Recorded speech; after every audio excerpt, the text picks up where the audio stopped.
సంవత్సరాల తరబడి ఎన్ని మందులు వాడినా మీ మోకాల నొప్పులు తగ్గట్లేదా? ప్రాణ పెయిన్ క్లినిక్ లో అత్యాధునిక చికిత్స. కోల్కతా సంఘటన దేశాన్ని కలిచివేసిన సంగతి అందరికీ తెలిసిందే.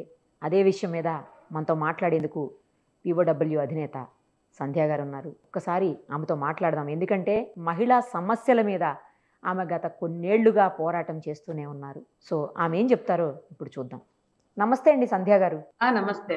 దారుణమైనటువంటి సంఘటన అండి. కేవలం ఒక్క నిందితుడినే ఇప్పటికి అరెస్ట్ చేశారు. అతను కూడా నిజం చెప్తున్నాడు అని నమ్మకం లేక లై డిటెక్టర్ టెస్ట్లకు వెళ్తున్నటువంటి సిచ్యుయేషన్ ఉంది. అసలు ఎన్ని చట్టాలు తీసుకొచ్చినా, ఎంతమంది ఎన్ని పోరాటాలు చేసినా, నిర్భయ కేసు చూసినా, దిశ కేసు చూసినా, ఎన్ని చూసినా కూడా ఎందుకు ఇంత దారుణమైనటువంటి సంఘటనలు జరుగుతున్నాయి? మృగాళ్లలో ఎందుకు మార్పు రావట్లేదండి? ఒకటండి, ఇది చాలా అమానుష ఘటన. మొదలు ఆత్మహత్య అన్నారు. అంత క్రూరంగా ఆమె మీద దాడి జరిగితే, అంత అమానుషంగా ఆమె నిలువెల్లు గాయాల కుప్పగా ఉండి, ఆమె శరీరంలో ఉన్న గాయాల ఆనవాళ్లు ఆమె మీద దాడి జరిగిందని చెప్తున్నాయి.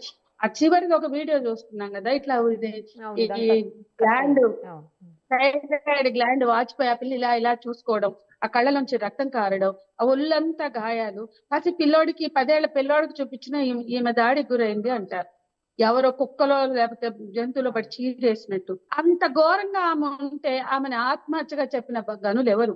ఇవాళ చాలా అనుమానాలు మనకి అక్కడ లేవనెత్తుతున్నారు, చాలా వస్తున్నాయి. తల్లిదండ్రులకి హాఫ్ డే డాక్ లో పెట్టారు. ఎందుకు తల్లిదండ్రులకు డెడ్ బాడీ చూపిల కానీ పెంచి మెడిసిన్ చదివించి PG చదివిస్తున్న ఆ తల్లిదండ్రులకు బిడ్డను చూసుకునే ఆఖరికి 4 గంటలు ఓపిక బట్టి వాళ్ళు అరిస్తే అప్పుడు వాళ్ళని శాంతింప చేయడానికి బాడీ చూపించారు. వాళ్ళకు వచ్చిన అనుమానాల్ని కనీసం ఖాతరు చేయలేదు, నివృత్తి చేయలేదు. ఇవాళ ఒక్కడే వాడెవడో వచ్చి ఘనకార్యం చేసినట్టు నేనే చేశా ఏమన్నా దుష్ట శిక్షణ చేశాడు వాడు? ఏం జరిగింది? ఇఫ్లూలో అమ్మాయి రేప్ అటెంప్ట్ జరిగినట్టు, అత్యాచారాలకు వ్యతిరేకంగా, లైంగిక వేధింపులకు వ్యతిరేకంగా, హ్యూమన్ ట్రేడింగ్ కి వ్యతిరేకంగా, ఆర్గాన్స్ ట్రేడింగ్ కి వ్యతిరేకంగా వాయిస్ చేసింది, కంప్లైంట్ ఇచ్చింది కాబట్టి కక్షగట్టి చేశారా?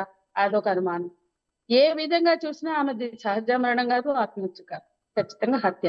ఇప్పుడు ఎవరినో ఒకరిని పట్టుకొచ్చాడు, వాడు ఉండొచ్చు. ఎందుకంటే వాడి బ్లూటూత్ 4 గంటలకు వాడు ఎంటర్ అయినట్టు, వాడి బ్లూటూత్ అక్కడ పడినట్టు చెప్తున్నారు. కానీ వాడు ఎందుకు ఘనకార్యం చేసినట్టు క్లెయిమ్ చేస్తున్నాడు? నేనే అని. అసలు ఒకడే ఉన్నాడా? ఎంతమంది ఉన్నారు? సామూహిక అత్యాచారం. ఒక్క మనిషి ఆ స్థాయిలో హింసించలేరు, ఆ స్థాయిలో గాయపరచలేరు అంటున్నారు. మరి అక్కడ ఏం జరిగింది? ఆ అమ్మాయి మనకు క్లియర్ కనపడుతుంది. అది సెమినార్ హాలు, అక్కడ ఫ్యాన్ ఉంది, అక్కడ ఏసీ ఉంది, ఒక కార్పెట్ ఉంది, ఆ కార్పెట్ మీద ఒక చిన్న మ్యాట్రెస్ ఉంది. రెస్ట్ తీసుకుంది. 36 గంటలు డ్యూటీ చేసింది. 5 గంటలు ఆ తర్వాత మళ్ళీ చేయాలి. 2:30 డ్యూటీ దిగి అన్నం తింది, మళ్ళీ 6ంటికి రిపోర్ట్ చేయాలి. కాబట్టి ఈ 5-6 గంటల్లో మరి హాస్టల్లో రూము తను వెళ్ళి రావడం ఎందుకని అక్కడే పడుకున్నాం. కానీ అదే తనకి చివరి గడియలు, అదే తీవ్రమైన హింసకు బలయ్యే ఘటన అయిపోతుందని ఆమె అనుకుని ఉండదు కదా. మరి ఆమె ప్రశ్నించినందుకే అహింసకు గురైందా? ఎంతమంది చేశారు? ఎందుకు చేశారు? కేవలం కోరిక కలిగి చేశారా? కోరిక కలిగితే అదే అత్యాచారం. అమ్మాయి ఒంటరిగా కనపడితే, అమాయకంగా కనపడితే, నిస్సహాయంగా కనపడితే ఒక ఛాన్స్ ఎవడరా చెప్పింది? అనేక దేశాల్లో స్టేర్ చేస్తే నేరం అనే స్పృహ కల్పించాయి ఆయా కంట్రీ, ఆయా దేశాలు.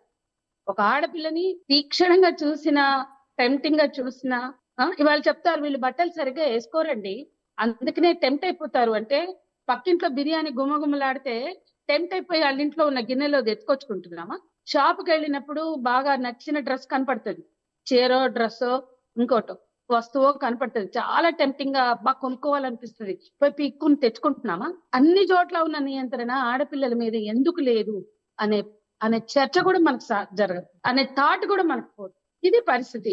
దీన్ని మనం అర్థం చేయించాలి. నువ్వు టెంప్ట్ అయినా మీద పడడానికి నీకు ఛాన్స్ లేదు. నీకు హార్మోన్స్ విజృంభించినా, నీకు కోరిక బద్దలైనా నువ్వు ఆమె మీద పడే హక్కు నీకు లేదురా అని మొక్కం మీద కొట్టినట్టు చెప్పాలి. అప్పుడే అత్యాచారాల నుంచి మనం ఆడపిల్లని రక్షించుకోగలం. రైట్ అండి, కరెక్ట్ గా చెప్పారు. థ్యాంక్ యూ అండి, thank you so much. Suman టీవీలో మీ పర్సనల్ అండ్ బిజినెస్ ప్రమోషన్స్ కోసం కింది నెంబర్కి కాంటాక్ట్ చేయండి.